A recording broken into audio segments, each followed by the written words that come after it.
Hello everyone, कैसे हो सारे। आई होप सब बढ़िया होगे।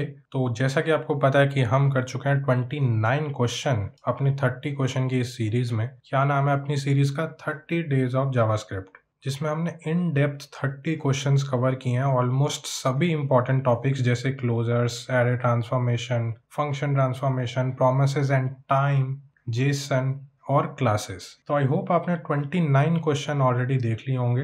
तो आज हम करेंगे अपना क्वेश्चन नंबर 30, जो कि लास्ट क्वेश्चन होगा। So let's get started. तो हमारे क्वेश्चन का नाम है कैलकुलेटर विद मेथड चेनिंग। ये एक इजी लेवल का सवाल है। देखते हैं अपना क्वेश्चन क्या कह रहा है। Design a calculator class. The class should provide the mathematical operations of addition, subtraction, multiplication, division and exponentiation. Basic जैसे अपना कैलकुलेटर होता है वो हमें बनाना है और ये 5 ऑपरेशंस उसमें होने चाहिए।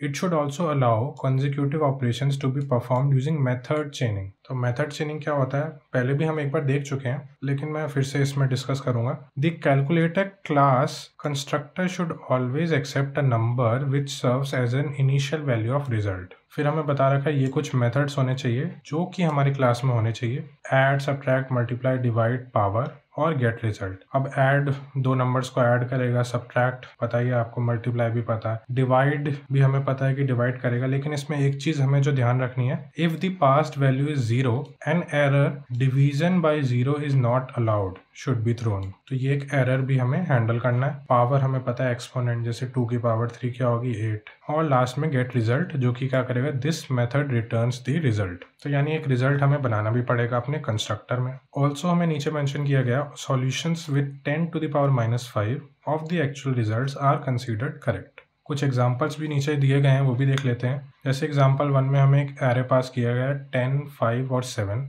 तो सबसे पहले हमने क्या किया, कैलकुलेटर अपना ऑब्जेक्ट बनाया जिसमें डाल दिया 10। तो अभी रिजल्ट में अपना 10 पड़ा है। उसके बाद हमने किया डॉट ऐड और डाल दिया 5, तो 10 + 5 हो गया। फिर हमने किया सब्ट्रैक्ट और उसमें डाल दिया 7, तो 10 + 5 - 7 हो गया। उसके बाद हमने गेट रिजल्ट कॉल कर दिया, तो ये 10 + 5 - 7 अपना 8 देगा। और इसी को हम मेथड चेनिंग भी कहते हैं। जब क्लासेस में हमारे बहुत सारे मेथड्स होते हैं तो हम उसको इस तरह से भी कॉल कर सकते हैं। जैसे इधर कैलकुलेटर डॉट ऐड, फिर डॉट सब्ट्रैक्ट, फिर डॉट गेट रिजल्ट। हमने एक ही लाइन में इसको चेन कर दिया है, तो इसको ही हम मेथड चेनिंग कहते हैं। ऐसे ही अपना एग्जांपल 2 एंड एग्जांपल 3 भी हमें गिवन है। ऑल्सो जैसे एग्जांपल 3 में इन्होंने 0 दे दिया है और डिवाइड करने को बोला है, तो हम एरर मैसेज रिटर्न करेंगे division bye 0 is not allowed.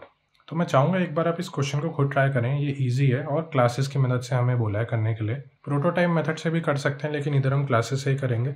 बस एक चीज़ आपको ध्यान रखने वो होगा दिस कीवर्ड। तो जब भी हम ऑब्जेक्ट ओरिएंटेड प्रोग्रामिंग डिस्कस करते हैं जावास्क्रिप्ट में, तो दिस कीवर्ड अपना आता ही है। ठीक है, तो कंस्ट्रक्टर में पहले हम एक रिजल्ट बना लेंगे और उसके बाद ऑपरेशंस परफॉर्म करते जाएंगे उसमें। तो चलो अब हम देख लेते हैं कि इस क्वेश्चन का सॉल्यूशन कैसे लिखेंगे।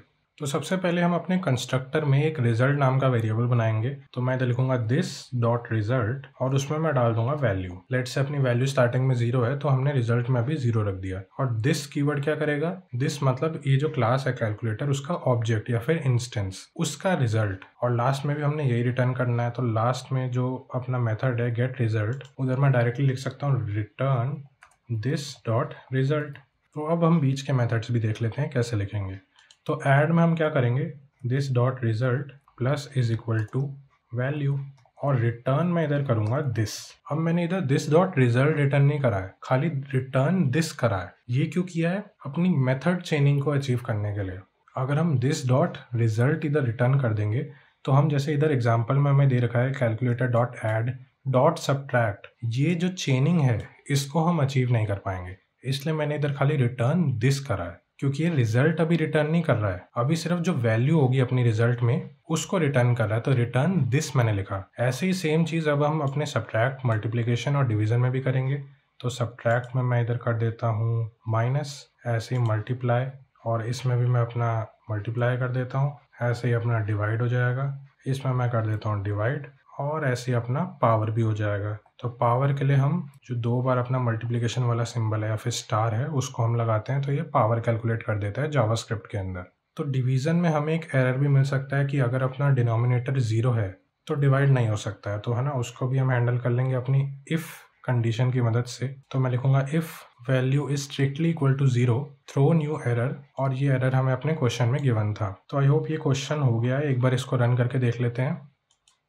और ये तीनों अपने एग्जाम्पल्स के लिए चल गया कोड। एक बार अब हम इसे सबमिट करके भी देख लेते हैं और ये जो अपना कोड है सबमिट भी हो गया है।